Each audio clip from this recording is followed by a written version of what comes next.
Aujourd'hui à l'émission, on parle d'estime de soi. On va essayer d'explorer plusieurs de ces questions reliées à notre sujet. D'abord, qu'est-ce que l'estime de soi? Comment avoir plus d'estime de soi? Est-ce que c'est quelque chose d'inné ou d'acquis? On va essayer de répondre à toutes ces questions-là. Bienvenue à Génération Z, on s'exprime.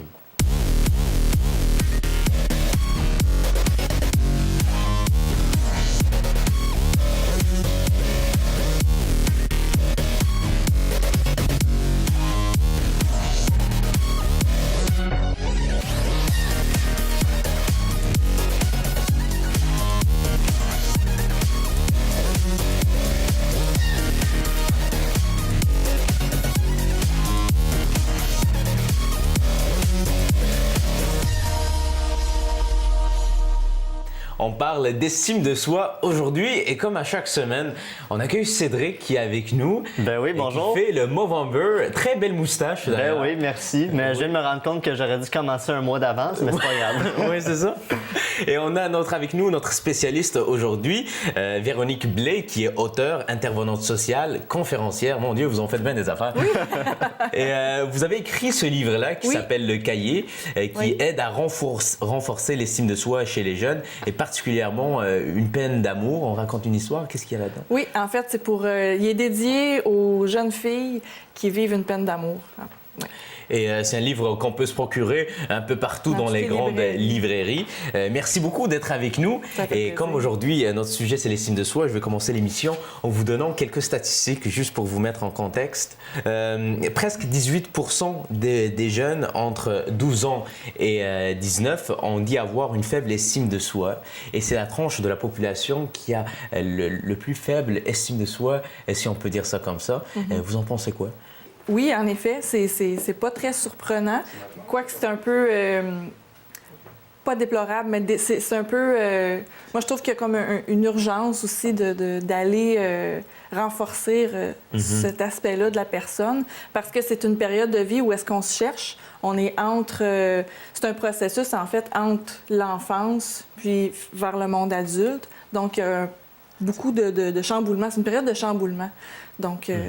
C'est très important de renforcer cette estime de soi. Et avant de rentrer sur le sujet en détail, moi, je vous pose notre première question. Je posais la question à des gens, des passants dans la rue, à savoir, qu'est-ce qui fait en sorte qu'une personne a une bonne estime de soi?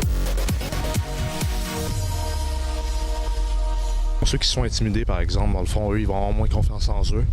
Parce qu'ils vont s'avoir fait rabaisser souvent, puis tout. Tandis qu'il y en a d'autres qui vont être plus populaires.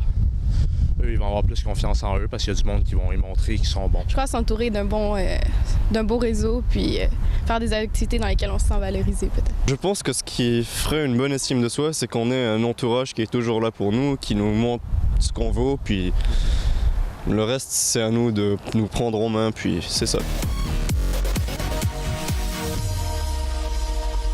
On vient de voir des réponses qui sont quand même assez intéressantes. Ouais. Et pour juste avant de reposer cette question à vous, j'aimerais qu'on définisse l'estime de soi. Est-ce qu'il y a une définition particulière qu'on peut avoir? En fait, il y a beaucoup de définitions par rapport à l'estime de soi. Celle que j'aime beaucoup, parce qu'elle résume bien, c'est une de Germain Duclos, qui est un pionnier en ce qui a trait à l'estime de soi au Québec. Un Québécois aussi. Oui, tout à fait.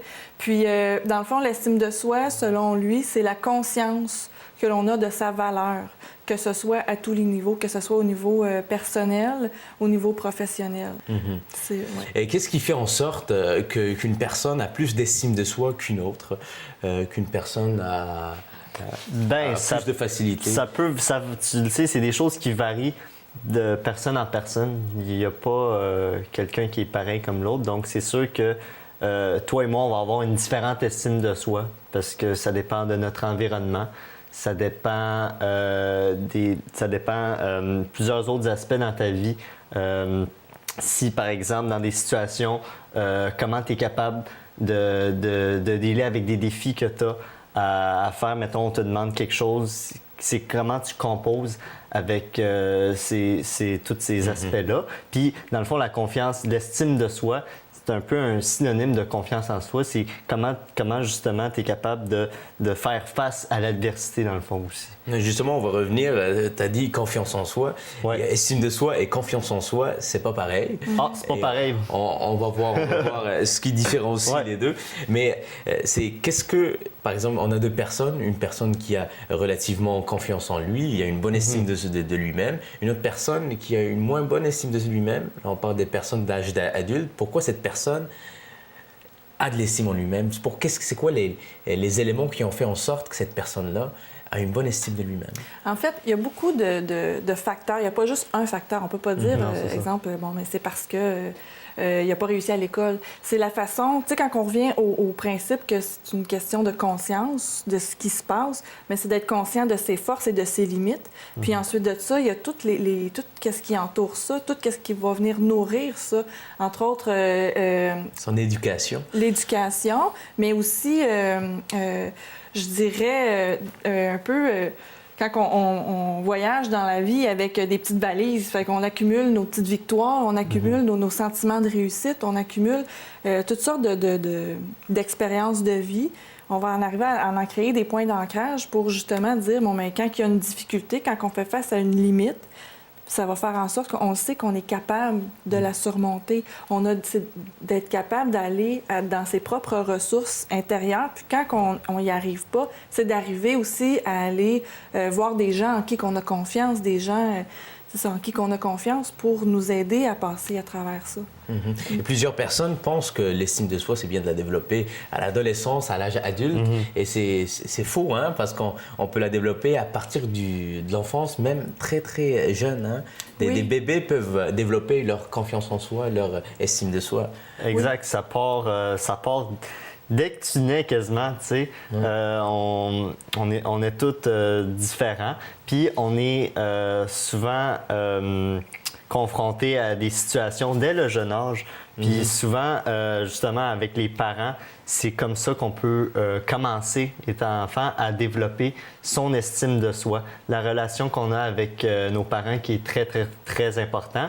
Si jamais on a une bonne relation, c'est sûr que là, l'estime de soi, ça vient avec. Puis on peut commencer justement. Mais là, c'est sûr, là, quand on arrive au niveau secondaire, quand on arrive juste au niveau primaire, secondaire, quand on rencontre des nouvelles personnes, on est souvent confronté à différents types de personnes dans notre vie. Puis souvent, ça, c'est comme, si on peut dire, le premier test, c'est quand on arrive à l'école.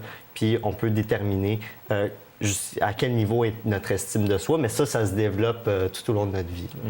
Est-ce que l'école, c'est un test? C'est le premier test? Oui, mais je reviendrai avec l'enfance. Là, ça commence avec le lien d'attachement. Aussi beaucoup avec le parent. Là. Puis ensuite de ça, l'estime de soi, quand on est petit, c'est beaucoup à travers le regard des adultes, d'un parent, d'un éducateur ou d'un professeur. Par exemple, un exemple de regard? C'est exemple, regarde maman mon dessin, tu sais, wow, c'est beau, qu'est-ce que tu as fait, c'est beau les couleurs que tu as mis dessus, c'est beau, c'est de reconnaître. L'enfant va se définir à travers ce que les adultes vont dire de lui, tu sais, t'es une bonne personne, t'as des belles qualités, de faire ressortir, de faire mousser un peu cet aspect-là de la personne. Puis tranquillement, avec l'âge, je dirais à partir de 7-8 ans, l'enfant, il commence à avoir une maturité pour analyser un peu plus. Ça va aussi avec l'entrée à l'école. Donc, puis là, tranquillement, pas vite, c'est à travers le regard des amis, à travers... Puis, comme je parlais tantôt, l'exemple, j'aime beaucoup l'exemple des petites valises, mais c'est les petites valises avec ce qu'on accumule tranquillement au cours de notre vie, selon les besoins qu'on a, selon le stade de développement aussi qu'on est rendu. C'est sûr. Donc, Et si on accumule dans notre valise des bonnes choses, des bonnes expériences, ça va renforcer notre estime de soi, évidemment, et on va avoir plus de facilité plus tard. On continue avec notre deuxième question de l'émission, qui est justement comment améliorer notre estime de soi. On est avec la bonne personne pour nous en parler, les bonnes personnes pour nous en parler. Mais je pense qu'elle est mieux placée pour moi, pour l'exprimer, sauf que je pense que je peux apporter un petit peu mon grain de sel. J'en suis sûr et certain. Mais avant que vous répondiez à la question, on est allé poser la question à quelques personnes dans la rue. Ça dépend surtout du monde avec qui tu te tiens, puis la famille surtout, ça l'aide bien gros. Je pense que le meilleur, c'est d'avoir un bon entraînement. Comme c'est le travail que toi, tu mets dedans, c'est ça qui va compter, genre. Si tu mets pas assez de travail, je pense pas que tu auras une bonne estime de soi. Le maquillage, c'est quelque chose que je pense qui est primordial. Genre vraiment. Comment peut-on améliorer notre estime de soi selon vous? Ben, je pense que ça commence par des petites victoires, des petites actions. Action comme quoi? Ben, juste le fait de te réveiller le matin, puis d'être content, puis de te dire, OK, ben je vais passer une belle journée, puis justement être dans ta routine, puis te dire que tu vas passer une bonne journée. Juste la pensée positive. La pensée positive. Ouais. C'est par des petites actions aussi, tu sais. C'est niaiseux, mais mettons, tu te dis, OK, ben aujourd'hui, je suis allé marcher mon chien ou je suis allé porter ma sœur à l'école, je l'ai aidé dans ses devoirs. Des petites choses comme ça, que ça a l'air anodin, mais c'est des petites actions qui nous permettent de nous donner notre estime de soi et nous redonner confiance aussi parce que c'est un peu interrelié, l'estime de soi et la confiance en soi. Et tout le monde fait des bonnes actions pendant leur vie, pendant leur journée. Chaque journée, on fait plusieurs bonnes actions, mais on n'est pas conscient des bonnes actions qu'on fait. Et c'est là où c'est très important d'être conscient de ce qu'on fait de bon pour justement renforcer notre estime de soi. Oui, moi je dirais aussi, c'est que de se dire que c'est normal. C'est le fun d'être enjoué, d'être de bonne humeur, puis de dire « Wow, je sens que je pourrais soulever des montagnes aujourd'hui. » C'est le fun de se sentir comme ça. C'est un état que tout le monde recherche. Mais inversement, s'il y a des journées que tu te réveilles puis tu te dis « Mais je me sens pas bien », mais c'est normal. Mais c'est dans ces moments-là que le petit pas que tu peux faire pour dire « Bon, ben OK, c'est quoi le maximum que je peux faire pour moi pour être mieux aujourd'hui? » Mais ce petit pas-là, il est correct aussi. Puis c'est d'être constant aussi dans ça. On dit souvent, pour apprécier une bonne journée, il faut une mauvaise journée. C'est une façon de voir les choses. Ouais, c'est sûr. C'est pas J'ai déjà entendu. Ouais, non, mais ce que je veux dire, c'est juste que parce que j'ai souvent entendu dans les ateliers ou des gens que je rencontre, au niveau de la comparaison, c'est un point où est-ce que je trouve que ça a un impact important au niveau de l'estime de soi des gens, c'est de se comparer avec des personnes qui ont l'air toujours enjouées, qui ont l'air toujours à réussir, qui ont l'air toujours... Alors qu'en fait, ces sentiments de réussite-là, c'est des choses qui vont s'accumuler à tous les jours, OK? Donc, c'est ça. Exact. Puis moi, il y a une phrase que j'ai lue dans un livre, je me rappelle pas parce que j'en lis plusieurs, mais justement, la comparaison. Moi, je dis que la personne que tu dois être meilleure, c'est celle que tu étais hier. Fait qu'aujourd'hui, c'est une nouvelle journée. Tu dois être meilleur que la personne que tu étais hier. Dans le fond, donc, tu te compares à toi-même au lieu de comparer à exact, c'est ça. Puis tu te dis aujourd'hui, je vais avoir une meilleure journée que hier. Je vais adopter une meilleure attitude, des bonnes habitudes. Puis c'est tout le temps d'être meilleur à chaque jour. Se comparer à nous, ce qu'on était avant. Moi, je pense que c'est une bonne comparaison au lieu de se comparer à d'autres personnes qui n'ont pas nécessairement la même estime que nous. Mais là, on dit d'être meilleur de jour en jour, mais ça reste quand même vague. Il y a plusieurs spécialistes, plusieurs conférenciers qui disent, regardez, il y a des techniques qui sont précises qu'on peut faire le matin, le soir, très, très cartésien comme technique. Est-ce que vous en connaissez quelques-uns? Pour avoir une meilleure estime Pour avoir une meilleure estime de soi, comme écrire des mots sur le mur. Puis ils en parlent beaucoup des 10 premières minutes de la journée parce qu'ils influencent le reste de la journée. Qu'est-ce qu'on devrait faire?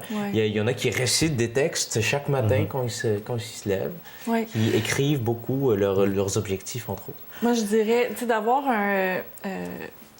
je prône beaucoup ça, là, au niveau de l'estime de soi par la créativité. Vraiment beaucoup. C'est quelque chose qui fonctionne, c'est quelque chose qui marche. Mais la créativité, je veux vraiment démystifier le fait que c'est pas nécessairement de dessiner. C'est vraiment, quand on est créatif, on est dans une zone où est-ce qu'on va mousser un peu notre potentiel qu'on a, quelque chose qui nous passionne, quelque chose qu'on aime beaucoup. Ça peut être l'écriture, ça peut être la musique, ça peut être la cuisine, ça peut être le dessin. C'est vraiment varié. Dans les trucs spécifiques, entre autres, c'est sûr que le matin, il y a les pages du matin qui est quelque chose qui fonctionne vraiment beaucoup. C'est d'écrire spontanément pendant 20 minutes ou 3 pages. T'écris. Puis tout ce qui sort, c'est un peu une vidange de ce qui se passe en dedans. Ça défoule. Ça défoule, mais ça l'amène aussi de la clarté. dans ce qui se passe en dedans. Donc, ça fait en sorte que tu pars ta journée, que c'est plus clair, puis tu peux partir ta journée avec une intention aussi. Mais aujourd'hui, je vais me surpasser. Tu sais, d'être conscient de la zone d'inconfort, d'une limite qu'on vit, puis de dire, bon, mais aujourd'hui, je vais faire juste un petit pas pour arriver à surpasser ça. Puis là, ça peut être autant d'aller faire une présentation dans un oral, ça peut être une entrevue qu'on prépare, ça peut être d'aller parler à un ami, de dire quelque chose à un ami, ça peut être tellement varié. Le petit pas qu'on a à faire, il est personnel, on a chacun nos limites à nous, là. Donc, exact. Puis le côté créatif, il est très, très, très important. Sauf que aussi, des fois, l'estime de soi, on a besoin de savoir qu'est-ce que c'est. C'est sûr que là, on a répondu à la question, sauf qu'il y a plusieurs personnes qui ne savent pas c'est quoi. Donc, ça ne demande pas trop d'énergie de justement s'informer sur le sujet, taper sur le net des références sur l'estime de soi, consulter des livres. Il y a beaucoup de références qui sont... beaucoup d'écrits qui sont là-dessus aujourd'hui. J'aimerais revenir juste à tantôt, vous avez dit la passion. Et ça, je pense que c'est un élément très important parce que c'est la passion qui nous pousse à faire encore plus et à se valoriser aussi à travers ce qu'on fait, notamment les sports. Il y a plusieurs personnes, pour prendre des grosses décisions, ils vont aller courir ou ils vont aller faire le sport. Et ils finissent par évacuer tout un stress. Exact, c'est ça. Puis justement, tu parles de stress, mais le sport, c'est ce que ça fait, dans le fond, c'est de nous mettre dans une atmosphère gagnante parce qu'on performe. Puis, dans le fond, on fait ça pour nous, dans le fond, le sport. On fait ça pour plusieurs raisons. Notre plaisir personnel. Exact. Puis ça nous mène à relever des meilleurs défis. Par exemple, quelqu'un qui fait du jogging le matin, mais il se dit « OK, aujourd'hui, je fais un bon 15 minutes. Demain, je vais peut-être faire 20 minutes. » Puis c'est, comme j'ai dit tantôt, de se donner des petites victoires. Puis le sport, tu l'as dit, c'est un excellent exemple. On parle de petites victoires. Est-ce que bien s'entourer peut nous aider à développer une bonne estime de soi? Absolument. Parce que c'est souvent notre entourage qui fait en sorte qu'on a une bonne estime de soi ou non. Exact. Quelle est l'importance de l'entourage de ce côté-là? C'est important. C'est important d'être avec des personnes, de s'entourer de personnes qui vont faire en sorte qu'ils nous acceptent comme on est. Aussi avec nos forces puis avec nos défis. Puis aussi, je dirais, d'être capable de se donner le droit aussi de mettre nos limites par rapport à ces personnes-là. Parce que des fois, on a souvent, entre autres à l'adolescence, on a des groupes d'amis. Mais c'est de choisir qui on garde comme amis. Qui on veut vraiment. Oui, c'est ça. C'est important. Puis ça, c'est un message que je veux vraiment que ça soit clair parce que des fois, c'est pas la quantité d'amis qui est important, mais c'est la qualité. Quand tu es avec quelqu'un puis que tu te sens pas bien puis que tu sens pas que tu es capable de lui dire. Quand tu es avec quelqu'un, que ce soit un proche ou c'est ça, un ami qui fait en sorte que tu n'es pas capable d'être toi-même, bien, c'est peut-être un signe que faudrait peut-être prendre... une autre direction. Oui, une autre direction, absolument. Et choisir les bons amis, s'entourer avec les bonnes personnes. On va aller voir justement un lien sur YouTube qui nous explique justement ce qui se passe avec l'estime de soi et ceux qui nous entourent. Et il traite de plusieurs éléments qui sont assez intéressants. On sait aujourd'hui qu'il ne suffit pas d'informer les adolescents pour des risques, par exemple, des différents comportements à risque, que ce soit l'alcool, que ce soit les comportements sexuels, etc. Mais qu'il est très important qu'ils aient une bonne confiance en eux et que c'est vraiment un des éléments les plus performants pour qu'ils aient des comportements, qu'ils adoptent des comportements favorables à la santé et qu'ils évitent tous les comportements à risque. Par exemple, un enfant qui se sent suffisamment fort, qui a une identité suffisamment affirmée, va être capable de refuser des propositions plus ou moins honnêtes qu'on va pouvoir lui faire dans son entourage. Certaines personnes pensent que la confiance en soi ou l'estime de soi est quelque chose d'inné. On a tous déjà entendu quelqu'un dire « Ah, lui, il a naturellement, il a confiance en lui, naturellement, c'est génétique, son père est de même, etc. » Alors que ce n'est pas nécessairement le cas. On a posé la question à quelques personnes dans la rue, à savoir, est-ce que l'estime de soi est quelque chose d'inné? Je pense que c'est quelque chose qu'on acquiert avec le temps. Ouais, avec les expériences qu'on vit, là. C'est un truc que je dois pratiquer parce que j'ai pas beaucoup d'estime de moi. Même si que qu'on me verrait puis on me dirait que ben je vois pas pourquoi t'as pas d'estime de toi, mais c'est quelque chose qui vient tout seul, là. C'est dans la tête. Je pense qu'on l'acquiert avec le temps, on connaît nos capacités, on les gère, on gère ce qu'on sait faire, puis ça vient pas tout seul. On revient ici en studio. Pensez-vous que la confiance en soi est quelque chose qui est inné?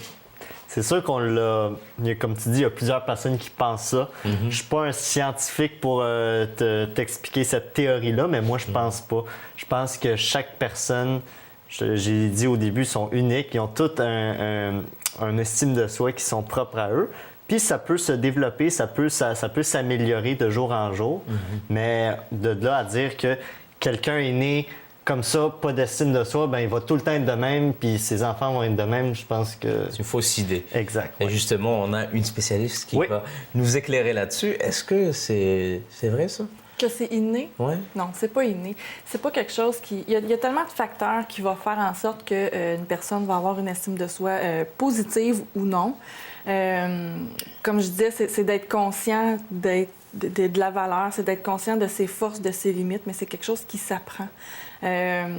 Donc, c'est ça. Puis je dirais aussi, il y a une recherche qui a été faite, j'avais entendu ça dans une conférence de Denis Beaulieu, qui disait au niveau de notre façon de voir la vie de façon positive ou non, on a toute tendance à voir la vie un peu plus négatif comme réflexe, ce que je veux dire. C'est notre cerveau primate qui répond à ça. Donc, je dirais que d'emblée, pour notre survie, en fait, pour notre instinct, on est souvent porté à être en réaction. Puis c'est vraiment selon le tempérament qu'on a. Tu sais, des fois, on a un tempérament plus facile, plus ouvert. D'autres fois, il y a d'autres personnes qui ont un tempérament plus difficile. C'est plus difficile d'adapter au changement. Donc, c'est tous des facteurs qui vont entrer qui vont influencer en fait notre façon de se développer, de développer notre estime de soi, puis de développer notre confiance en soi aussi. Puis, il y a le facteur environnement, je pense que tu en as parlé aussi au début. Il y a l'environnement, il y a le regard qu'on a sur soi, le regard qu'on perçoit de ce que les autres nous projettent aussi. C'est beaucoup plus l'environnement, notre éducation, tout ce qui nous entoure, que quelque chose finalement d'inné. Je suis né comme ça, c'est pas vrai ça. Malgré qu'il y a beaucoup de personnes qui pensent ça. Hein? On l'a encore vu ici. Souvent, c'est ça. Des fois moi, ça m'est souvent arrivé de me faire dire, OK, ben Cédric... toi, tu parles bien, tu as confiance en toi parce que ton père est animateur de télé puis de radio puis tout, fait que tu l'as toi aussi, tu sais. Non, c'est pas vrai, tu sais. Oui, je suis né dans un environnement où mon père est dans les communications puis tout, sauf que j'ai eu beaucoup de chemin à faire pour en arriver là. Puis je pense que justement, mon père il est meilleur que moi puis j'en ai beaucoup à apprendre. Sauf que justement, j'ai développé ça à cause que j'étais dans un bon environnement pour ça. Et j'ai aussi entamé des démarches pour ça. Puis je suis pas né comme ça, je l'ai développé par moi-même avec mes techniques et toutes les solutions. C'est important de développer ce réflexe-là pour pouvoir améliorer notre estime de soi. Plusieurs personnes disent qu'est-ce qu'on fait réellement pour améliorer notre estime de soi.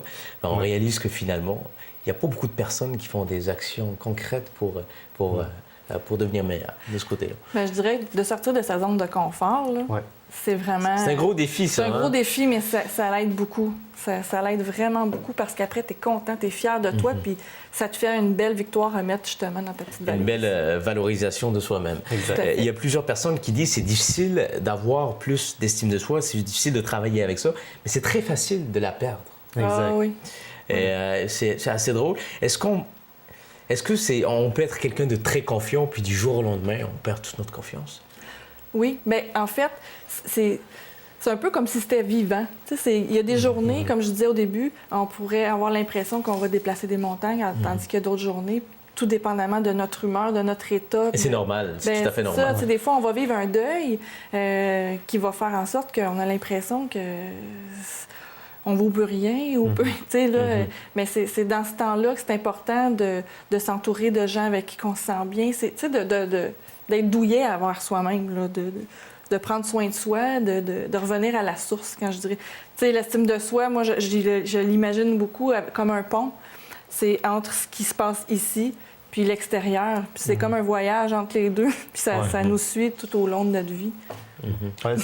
Oui, tout à fait. C'est une très bonne comparaison. J'aurais pas pu mieux l'expliquer. Moi aussi, j'imaginais le pont. Puis... Exact, c'est ça. Tu sais, c'était très visuel. J'ai beaucoup aimé ça. Fait que, dans le fond, l'estime de soi, on dit souvent que c'est très difficile à l'avoir, une très bonne estime de soi, mais c'est très facile, c'est très fragile.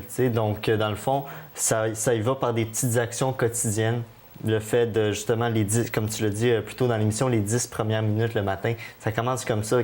Qu'est-ce que je fais pour passer une belle journée, pour que j'ai confiance en moi, pour que j'ai une bonne estime de moi? Je pense que ça commence par des petites actions quotidiennes. Puis c'est là qu'on peut développer une bonne estime de soi. Comme on l'avait dit en début d'émission, on a parlé d'estime de soi, mais il y a aussi la confiance en soi. Juste pour être clair et faire la distinction entre ces deux termes, la confiance de soi, c'est une chose, mais l'estime de soi, c'est autre chose. Hein. C'est une conscience, je pense.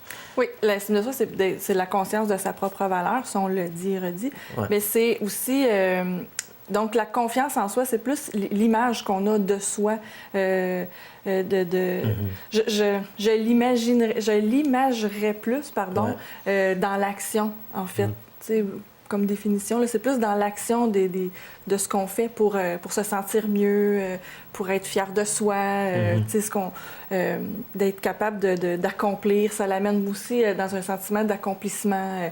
Ça nous amène à nous fixer des objectifs, tu sais, de dire, bien, comme l'image que tu disais tantôt, je suis bon, je suis fin, je suis capable, bien, c'est un peu ça, tu sais, de se motiver. C'est un peu, je l'imagerais comme ça. Oui. Et il y a certaines personnes, quand tu leur poses la question, as-tu confiance en toi? La plupart du temps, ils vont dire oui. Ben oui, c'est sûr. Mais est-ce qu'il y a toujours place à l'amélioration? Est-ce qu'on peut tout le temps améliorer notre confiance en soi, même si on a relativement une bonne estime de soi? Moi, je pense que oui, parce que il y a toujours place à l'amélioration, peu importe quoi dans la vie. Mais la confiance en soi, tu sais, il y en a justement que, mettons, ils disent qu'on pense, par exemple, qu'ils ont trop confiance en eux, puis que des fois, ils s'enflent la tête, puis qu'ils se vendent, puis tout ça. Puis ça, on a souvent tendance à dire « Ah, lui, il a trop confiance en lui », mais c'est pas vrai. Des fois, c'est le contraire. Des fois, justement, il est pas trop confiant, puis lui, il a tendance il utilise comme une carapace pour se protéger aussi du monde extérieur. Oui, puis pour plus se mettre en valeur, parce qu'il sent qu'il pense qu'il vaut pas ce qu'il vaut, mais dans le fond, il essaie justement de la carapace, comme tu dis, je pense que c'est un excellent exemple. T'sais, fait que dans le fond, ça, je pense qu'il y a toujours une manière à améliorer la confiance en soi. Mais est-ce que c'est mauvais être trop confiant? Est-ce que ça peut être négatif? Bien, ça peut peut-être être perçu comme négatif, puis ça dépend de la façon que c'est lancé aussi. Je veux dire, si tu es trop confiant dans le but de dépasser ta propre limite, je vois pas d'inconvénient à ça. Mais si tu es trop confiant dans le but d'écraser quelqu'un, bien, en fait, tu n'es pas trop confiant parce que quand on veut diminuer quelqu'un d'autre, bien, au détriment des autres, c'est parce qu'il te manque de la confiance. Tu sais. Donc, si tu te valorises en rabaissant l'autre au lieu de te rabaisser à travers l'autre. C'est un manque de confiance en soi qu'on perçoit. Puis une vraie confiance, c'est oui d'être confiant en nous-mêmes, mais amener les autres autour de nous à avoir confiance. Je pense que c'est un très bon exemple à apporter parce que souvent dans le milieu scolaire, comme on dit au secondaire, bien, on est capable d'identifier des leaders du monde qui ont beaucoup, beaucoup confiance. Mais s'ils sont capables d'emmener leurs amis au même niveau de confiance à eux, je pense que c'est une fierté pour eux autres. Parfait. Je rappelle la question de la semaine. Pensez-vous que l'estime de soi est quelque chose d'inné ou c'est quelque chose qu'on peut acquérir? Pour répondre à la question, vous allez sur notre page Facebook, Facebook Génération Z, on s'exprime. Merci beaucoup d'avoir été avec nous. Ça fait plaisir. Ça fait plaisir. C'était un réel plaisir. Et le sujet prochain de notre émission, c'est la spiritualité. Alors, je vous dis à la semaine prochaine et on va se quitter sur une phrase de Nathaniel Branden qui dit « C'est l'image que nous avons de nous-mêmes qui fait notre destin. » Ah ouais, wow. Voilà. C'est vrai. C'est vrai. Bravo.